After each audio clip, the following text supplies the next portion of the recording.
Bolongni borok rongno kebengai National Congress ni adongro kwbangma saktharka sak bedokha thikya.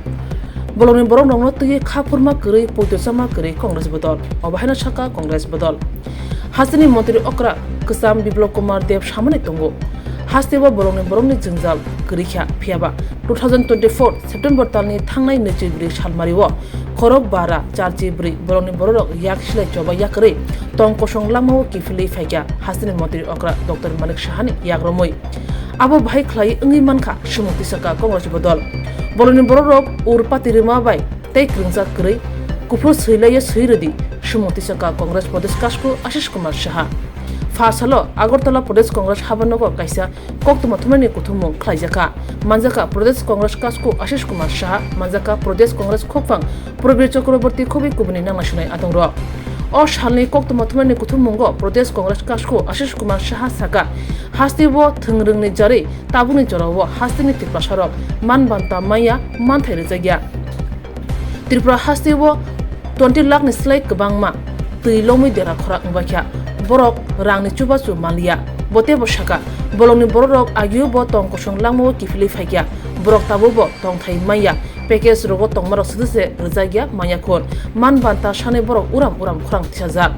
jero tong kosong langmo kifili faikya borok tabo bolongni borok bai krungjak krikya obohai sujak mari rudi hne Hastini Mantri Okrano Shanka Pradesh Congress tebo saka je package saklai borok no tong kosong langmao kifili tubukha a package rok borok no rujak tong sumukti saka Pradesh Congress Kasku Ashish Kumar Saha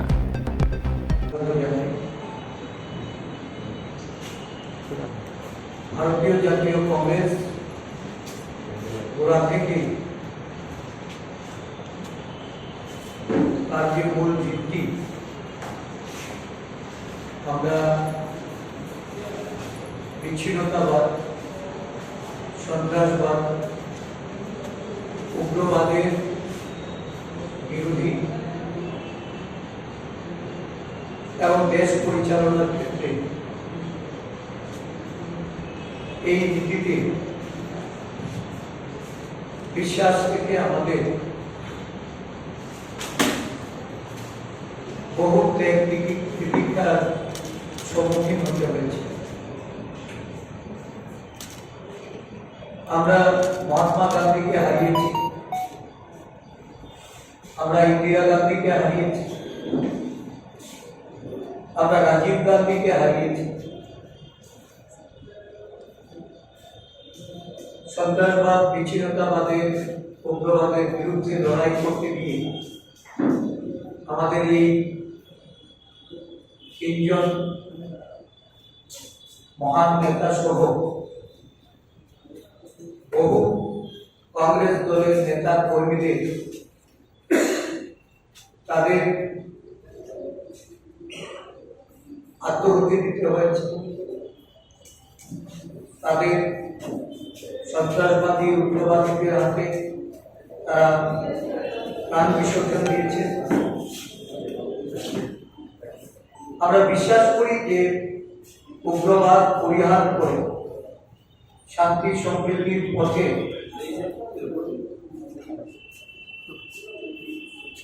যারা এই পথে জীবনযাপন করার রাস্তা বেছে নিয়েছিল স্বাভাবিক জীবনে ফিরে আসার জন্য যে কোনো উদ্যোগকে আমরা স্বাগত জানাই শান্তি প্রতিষ্ঠার জন্য কংগ্রেস দল কোনো বড় সরকারে থাকুক বা সরকারের বাইরে থাকলেও আমরা নীতি আদর্শের প্রতি অবিচল থেকে এই শান্তি সম্প্রীতির পক্ষেই আমাদের প্রয়াস সবসময় এটা আমরা বজায় চলেছি আপনারা জানেন যে গত 4 সেপ্টেম্বর দিল্লিতে একটা চুক্তির মাধ্যমে NLFT, ATTF সহ বিভিন্ন উগ্রবাদীদের যারা আন্ডারগ্রাউন্ডে ছিলেন একটা বৃহৎ সংখ্যা একটি মৌয়ের মাধ্যমে এই রাজ্যে স্বাভাবিক জীবনে ফিরে আসার জন্য কেন্দ্রীয় সরকার এবং রাজ্য সরকারের মাধ্যমে এটা স্বাক্ষরিত হয় এবং তার বাস্তবায়নের জন্য 24শে সেপ্টেম্বর এ রাজ্যে 90 জনস্থিত একটা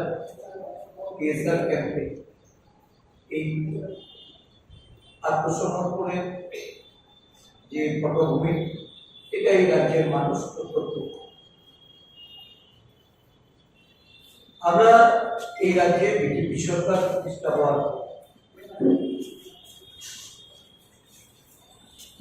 তৎকালীন মুখ্যমন্ত্রী বিপ্লব কুমার দেব, যিনি একসময় ঘোষণা দিয়ে বলেছিলেন এই রাজ্যে উগ্রপন্থী বা উগ্রপন্থা এবং কোনো কার্যক্রম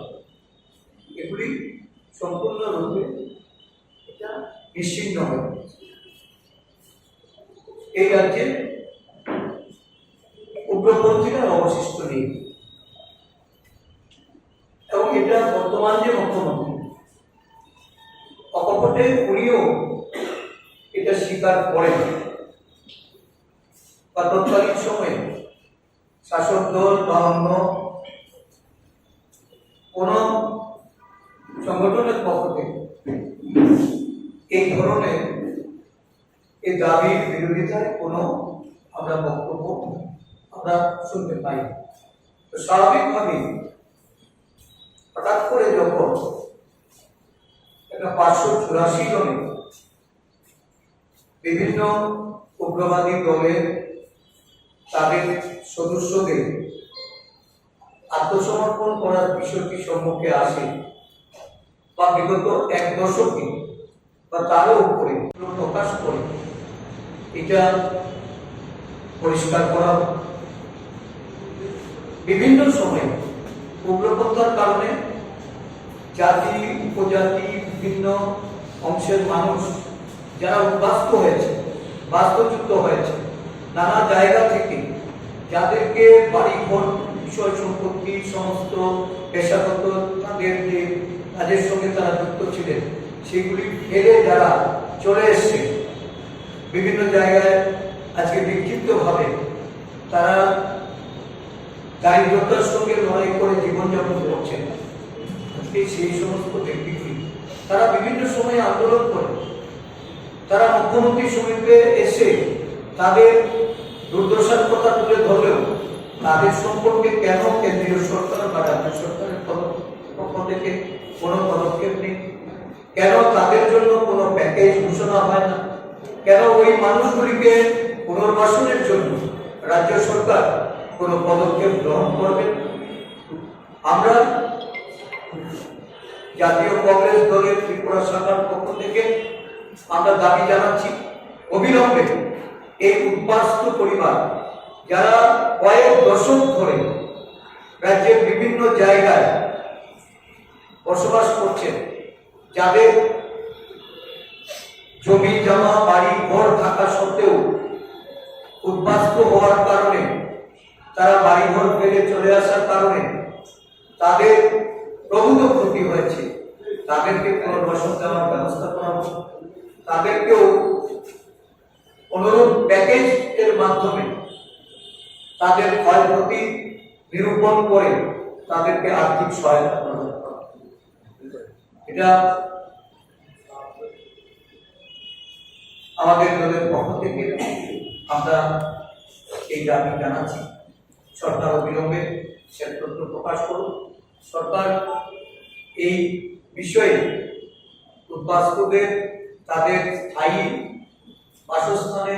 তাদের আর্থিক প্যাকেজের মাধ্যমে অর্থনৈতিকভাবে তাদেরকে যেন সহায়তা করা হয়। সারা রাজ্য জুড়ে এই ধরনের ঘটনার পরিপ্রেক্ষিতে একটা অসন্তোষ ক্ষোভ জাতি উপজাতি উভয় অংশের মানুষের মধ্যে এটা আজকে আমরা অনুভব করছি। বহু মানুষ উপজাতিদের উন্নয়নের জন্য যেখানে কেন্দ্রীয় সরকার কোনো পদক্ষেপ গ্রহণ করেন, শুধুমাত্র রাজনৈতিক মুনাফার রাজনৈতিক লাভালাভের কথা মাথায় রেখে নির্বাচনের প্রাক্কালে নানা ধরনের মানে লোভনীয় ঘোষণার মাধ্যমে আদিবাসী সমাজকে যারা ডিপ্রাইভ করে চলেছে, আজকে আদিবাসী সমাজ ধীরে ধীরে তারা বুঝতে পেরেছে যে এই সরকার আসলে তারা উত্তর পূর্বাঞ্চলে অষ্টলক্ষ্মীর কথা বলে, তারা উত্তর পূর্বাঞ্চলে পূর্বোদয়ের কথা বলে, আর ত্রিপুরা রাজ্যে যখন বন্যাতে 20 লক্ষ মানুষের মধ্যে একটা বিরাট অংশের আদিবাসী মানুষ ক্ষতিগ্রস্ত হয়েছে, 37 জনের মধ্যে 20 জন এই বন্যা এবং ধসে আদিবাসী সমাজের মানুষ নিহত হয়েছে। এই বিরাট অংশের ক্ষয়ক্ষতি সত্ত্বেও আদিবাসীদের উন্নয়নে বা এই রাজ্যের বন্যা পীড়িত মানুষের উন্নয়নে কেন্দ্রীয় সরকার কোনো ধরনের একটি পয়সাও কেন্দ্রীয় সরকার এই রাজ্যের মানুষের জন্য তারা ব্যয় করেনি বা কোনো ধরনের প্যাকেজের ঘোষণা পেয়ে অগ্রগতিমূলক কার্যকলাপ রাজ্যের মানুষ এটাও প্রত্যক্ষ করে। কিন্তু একটা বিশাল সংখ্যক উগ্রবাদীরা তারা 24 তারিখে আত্মসমর্পণ, যখন সারা রাজ্য জুড়ে বন্যা প্লাবিত মানুষ প্রায় 20 লক্ষ মানুষ এই বন্যায় ক্ষতিগ্রস্ত, লক্ষাধিক মানুষ শিবিরবাসী, 37 জন মানুষ বন্যা ও ধসে মৃত্যুবরণ করেছে এবং রাজ্যের বহু জায়গায় ধসে এবং প্লাবনে সরকারি বক্তব্য অনুযায়ী 15,000 কোটি টাকার উপর ক্ষয়ক্ষতি হয়েছে, যদিও এই সংখ্যাটা আরো অনেক বেশি। সাধারণ মানুষ থেকে শুরু করে আর্থের সেবা, বিরোধী রাজনৈতিক দল তারা মানুষের পাশে গেছে, সহায়তা করেছে। এই প্রাণ কার্য থেকে মানুষকে কিভাবে সহায়তা করা যায় সব বিষয়ে এই রাজ্যের একটা বিরাট অংশের মানুষের ব্যক্তিগত পর্যায়ে অংশগ্রহণ ছিল। যদিও সরকারি প্রশাসন তার দায়িত্ব নিয়ে তারা প্রয়াস নিয়েছে, কিন্তু এটা প্রয়োজনের তুলনায় অত্যন্ত এমন অবস্থা রাজ্যের মুখ্যমন্ত্রী দিল্লি গেলেন, ভোট স্বাক্ষর করলেন রাজ্যের বানভাসীদের জন্য। রাজ্যবাসী জানতে পারেনি বা শুনতে পায়নি যে কোনো রাজ্য সরকারের তরফ থেকে কোনো পদক্ষেপ বা কেন্দ্রীয় সরকারের পক্ষ থেকে এই রাজ্যের মানুষের জন্য কোনো ধরনের কোনো পদক্ষেপ। আমরা লক্ষ্য করলাম যে যারা সারেন্ডার করল সংখ্যা যা অনুযায়ী, সেখানে বর্তমানে বিভিন্ন উগ্রবাদী সংগঠনগুলি তারা যে ধরনের আধুনিক অস্ত্র ব্যবহার করে অস্ত্রশস্ত্র যে জমা করেছে, বলা চলে যে সংখ্যা অনুপাতে সেখানে অস্ত্রশস্ত্রের ফলন এড়িয়ে জনগণের প্রশ্ন হচ্ছে। উগ্রপন্থী কার্যকলাপে যদি যুক্ত থাকে তাহলে ভারতের প্রশাসন বা পুলিশের রেকর্ড তাদের মধ্যে কতজনের বিরুদ্ধে সুনির্দিষ্ট মামলা ছিল বা কি ধরনের উগ্রপন্থা কার্যকলাপের সঙ্গে তারা যুক্ত ছিলেন, এটা কেউ জানবে না। এত বড় একটা প্যাকেজ যখন রাজ্যবাসী প্রয়োজন, ক্ষতিগ্রস্ত মানুষের জন্য কেন্দ্রীয় অর্থ প্রদান, রাজ্য সরকারের তরফ থেকে এর জন্য ইনিশিয়েটিভ নিয়ে জাতীয় বিপর্যয় ঘোষণা, কিন্তু সেটা বেমালুম ভুলে এই ধরনের উগ্রবাদীদের জাতীয় জীবনে ফিরিয়ে আনার জন্য মুখ্যমন্ত্রীর এই যে ভূমিকা, এই ভূমিকা নিয়ে আজকে বিরোধী রাজনৈতিক দল হিসাবে আমরা রাজ্য সরকারের তরফ থেকে যারা এই আত্মসমর্পণে যুক্ত বা তাদের উগ্রপন্থার যে দিনগুলিতে যে ভূমিকা, এই সম্পর্কিত ব্যাপারে আমরা বিশদভাবে জানতে চাই। এটা রাজ্য সরকারের প্রাপ্য এবং সেই টাকায় তারা দিচ্ছেন, আর এতে রাজ্য সরকার ধন্যবাদ জ্ঞাপন করে, অভিনন্দন জ্ঞাপন করে মানুষকে বিভ্রান্ত করছে। আমরা দাবি জানাচ্ছি অবিলম্বে আমাদের এই বন্যাপীড়িত মানুষের জন্য শারদ উৎসব সামনে, এই শারদ উৎসবের প্রাক্কালে সাধারণ মানুষেরকে হাসি মুখে, সাধারণ মানুষকে এই উৎসবের আনন্দে সামিল হতে ওরা যেন আর্থিক সহায়তা অবিলম্বে প্রদান করে। আমি আমাদের এই সাংবাদিক বন্ধুদের জানাতে চাই, আদিবাসী সমাজের মানুষ আজকে তারা ধীরে ধীরে বুঝতে পারছে জাতীয় কংগ্রেসের আমাদের যে সভাপতি মল্লিকার্জুন খাড়গে, আমাদের বিরোধী দলনেতা সংসদে রাহুল গান্ধীজি আজকে আদিবাসী সমাজকে তাদেরকে এগিয়ে নিয়ে যাওয়ার জন্য, তাদের স্বার্থ রক্ষার জন্য, সাংবিধানিক ক্ষমতা মৌলিক অধিকারগুলি তাদের কাছে পৌঁছে দেওয়ার জন্য তারা সারা দেশব্যাপী যে জাগরণ তৈরি করেছে, এই জাগরণে সারা দিয়ে আজকেও আমাদের এই প্রধান কার্যালয়ে শান্তির বাজারের একটা বড় অংশ যারা কিছুদিন আগেও পিঁপড়া মাথার আন্দোলনের সঙ্গে যুক্ত ছিল, পিঁপড়া মাথার প্রতি আস্থা রেখেছে এবং এই রাজ্যে আদিবাসী সমাজে তাদের উন্নয়নের জন্য যারা রাস্তায় নেমে আন্দোলন কর্মসূচিতে অংশগ্রহণ করেছে, আজকে তারা এই পিঁপড়া মাথা ছেড়ে কংগ্রেস দলে যোগদান করবে বলে এখানে এসে সমবেত হয়েছে। আমরা এই শান্তির বাজার আমাদের যে ব্লক কংগ্রেসের যিনি সভাপতি এবং আমাদের ওয়ার্কিং কার্যকরী সভাপতি, তাদের মাধ্যমে তাদেরকে দলে আমরা গ্রহণ করব। এখানে দক্ষিণ জেলার সভাপতি ইদুল পাটারি এখানে উপস্থিত হয়েছেন। এই জয়নিং প্রোগ্রামে আজকে যারা যোগদান করবেন, আমাদের আমি নামগুলি পরে শোনাচ্ছি। শ্রী ক্ষুদিরাম রিয়াং, শ্রী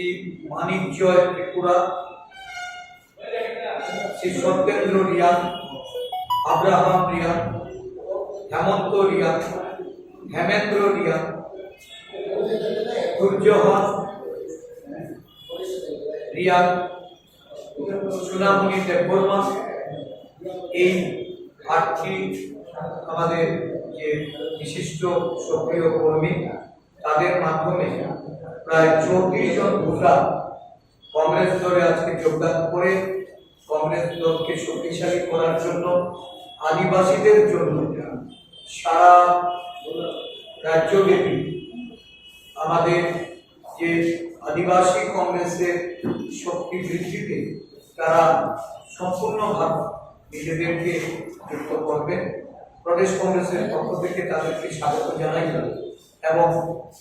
তাদেরকে আগামী দিন দায়িত্ব নিয়ে দলের কাজে যুক্ত হওয়ার জন্য দলের পক্ষ থেকেও আমি আহ্বান করছি। আমি আবেদন করব আমাদের নেতৃত্ব